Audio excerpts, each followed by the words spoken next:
What's good, everybody? Welcome to Bowler's Paradise. My name is Ben. I'm a USBC Silver Certified Coach, and today we are taking a look at the all-new Pride Liberty from Motiv.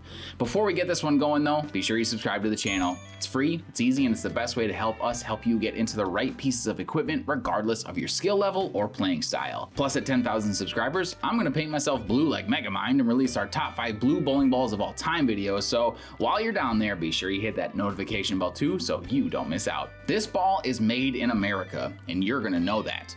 The all-new Pride Liberty is now the 4th release within the moderately successful Pride line, each of which has featured the mid-performance tier Dominion asymmetric core. However, new to the line and to Motiv as a whole is the Dynamic Propulsion Hybrid coverstock finished to 4,000 grit out of the box. So with that combination of variables and my mixed history in matching up with the balls in the Pride line, I went with a simple 4.5 by 5.5 by 4.5 2LS layout. This is actually a pretty basic layout for me, as it's really just up the middle with a slight focus on continuation. The hope is to trust the design intent of the ball and let it tell me what it wants to do rather than me forcing it into being something specific. And on the lanes, the Pride Liberty and I actually struggled to match up with each other right away. Something about the cover finish just didn't match up with me until this one absorbed some oil and lane shined up a bit, but once it did, the shape improved dramatically. But the performance out of the box was honestly a little bit confusing. So if you're interested in adding this one to your arsenal, be sure you're ready to work it in.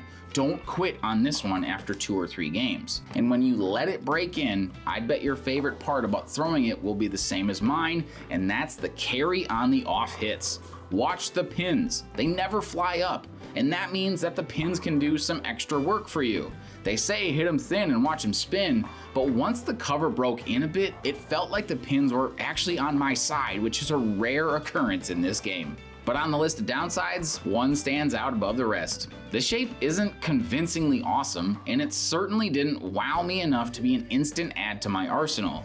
So knowing how the original Pride was best used, this Pride Liberty may require a more skilled player to really unlock its potential. If you're looking for a first or second real bowling ball, I would suggest looking elsewhere. But if you have the chops to handle this kind of shape, I'd recommend pairing this one with an Evoke and a Nuclear Forge.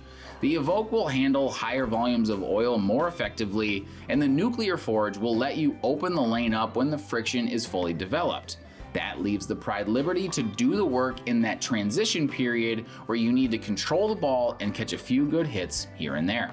So jumping to our Crossbrand Comparisons, I first took a look at the Arctic Vibe from Hammer, and here I see a piece that's got a bit more cover strength, but less core strength. So the path to and through the pins is pretty different, even though these pieces would fill a similar part of an arsenal. Bowlers with a higher rev rate will likely match up better with this Arctic Vibe, as they'll be able to get further inside faster with it over the Pride Liberty. Then I took a look at the Absolute Power from Storm, and here I see an option that's stronger overall than the Pride Liberty, but with less versatility.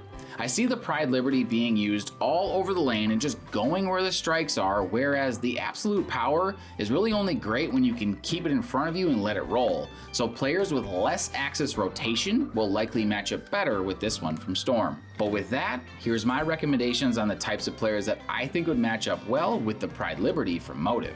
The first is bowlers with a high axis of rotation, and especially those with a lower ball speed. The Pride Liberty will balance control with continuation exceptionally well for these players, as it won't jump sideways when it sees friction, and it also won't bleed off all its energy to allow it to still get through the pins. The second recommendation is for two-handers. I think high rev and high ball speed two-handers will love this piece to combat urethane traffic in tournament play.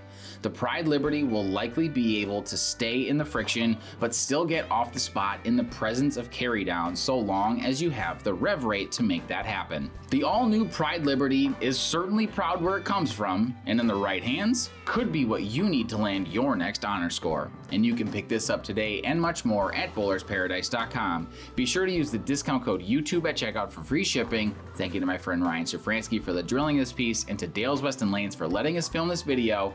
If you haven't yet, like this video, subscribe to the channel, hit that notification bell for more ball and product reviews. But as always, remember you guys, having the right ball in your hands, now that's a bowler's paradise. Peace.